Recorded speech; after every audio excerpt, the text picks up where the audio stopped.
शेवट होणार नवरं ते हे नाही त्या नवरा आहे. हे संतांचं आशीर्वादाशिवाय कळत नाही, गुरुचं आशीर्वादाशिवाय कळत नाही. संतांचा आशीर्वाद पाहिजे तेव्हा गुरु कुठं आहे. गुरु म्हणजे कोण?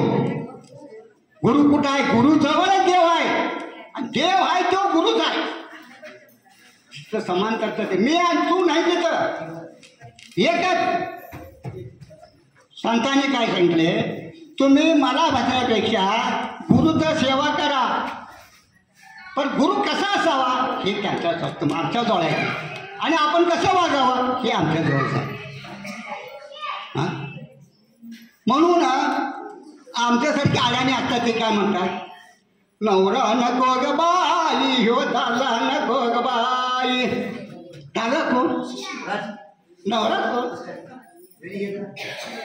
नवरा नको ग बाई हो दाला नको ग बाई. ह्यो नवरा नको ग बाई, ह्यो दाला नको ग बाई. नवरा नको ग बाई ह्यो दाला नको ग बाई.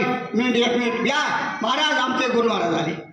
या या या हो या या या या मला केव्हाचं आठवण झाले. गुरु असतात दिवस संसारचा आहे. मग काय म्हणते ते बायको, अगं का असं म्हणतेस तू असं? अहो काय सांगू मामा, सांग तू कसं म्हणते. फाटकाचं लुगडे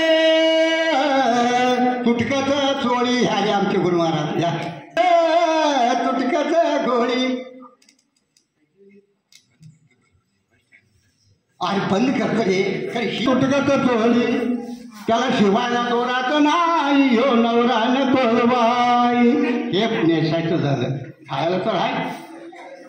कोंड्याची भाकर आंबाड्याची भाजी व तेलाची धाराचं नाही हो नवरा नको ग बाई. काय करायचं मग आम्ही? अगं बाई इतकं चांगलं असून सगळं करू नका नवरा बघा तू असं म्हणतेस सांगतो म्हणतो. हे झालं राहायचं आणि खायचं, लुगड्यात नेसायचं. बंगल्यात तर आहे वय मोडकं ते चप्पर,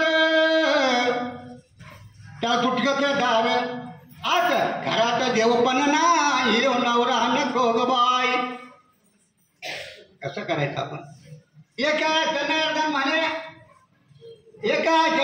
म्हणे आयशी मी सेवा करते भगवंताची, म्हणून मी एकटीच राहते रे बाबा. या नवरा नको, कोणीच नको. नवरा नको हे कळलं ना, नवरा म्हणजे कोण हे कळलं ना.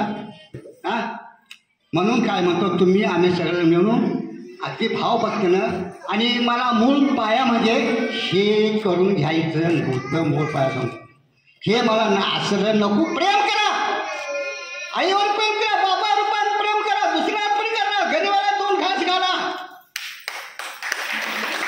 हां मी तुम्ही असं इतकं किती बी ढकल केलं हे तुम्हाला प्रसन्न होणारच नाही.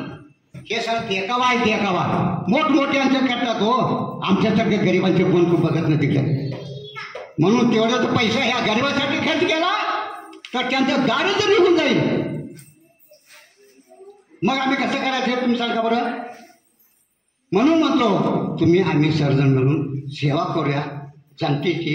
काय असेल ते दोन शब्द मी बोलो आणि त्या जे चुकलं असेल ते मला द्या, उरलेलं नाही तर तुम्ही चांगलं घेऊन जावं. पुंडलिक विठ्ठल